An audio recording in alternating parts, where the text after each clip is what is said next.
మీ అందరికీ తెలుసు, మన ప్రీత ముఖ్యమంత్రి చంద్రబాబు నాయుడు గారు దాదాపు 30 ఏళ్ల క్రితమే ఏ విధంగా అయితే ఐటీ రంగాన్ని, సాఫ్ట్వేర్ రంగాన్ని ఉమ్మడి ఆంధ్రప్రదేశ్ లో తీసుకురావడానికి కృషి చేశారో, మరి మీరందరూ కూడా తెలిసిన విషయమే. ముఖ్యమంత్రి గారు సాక్షాత్తు అమెరికాలో సిలికాన్ వ్యాలీ అన్ని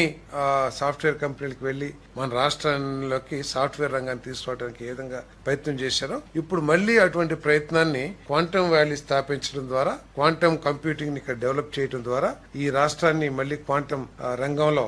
నెంబర్ 1 గా తీసుకురావాలని చెప్పేసి ముఖ్యమంత్రి గారు ప్రయత్నం చేస్తా ఉన్నారు. ఈ క్వాంటమ్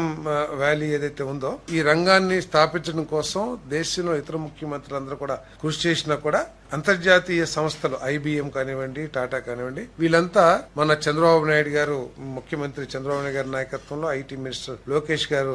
నాయకత్వంలో పనిచేయడానికి ఉత్సాహం చూపించడం మూలంగా ప్రధానమంత్రి గారు ఇక్కడనే క్వాంటమ్ వ్యాలీని ప్రోత్సహించమని చెప్పేసి మరి కేంద్ర ప్రభుత్వ ఉన్నతాధికారులకు సూచన చేయటం, తద్వారా ఇక్కడ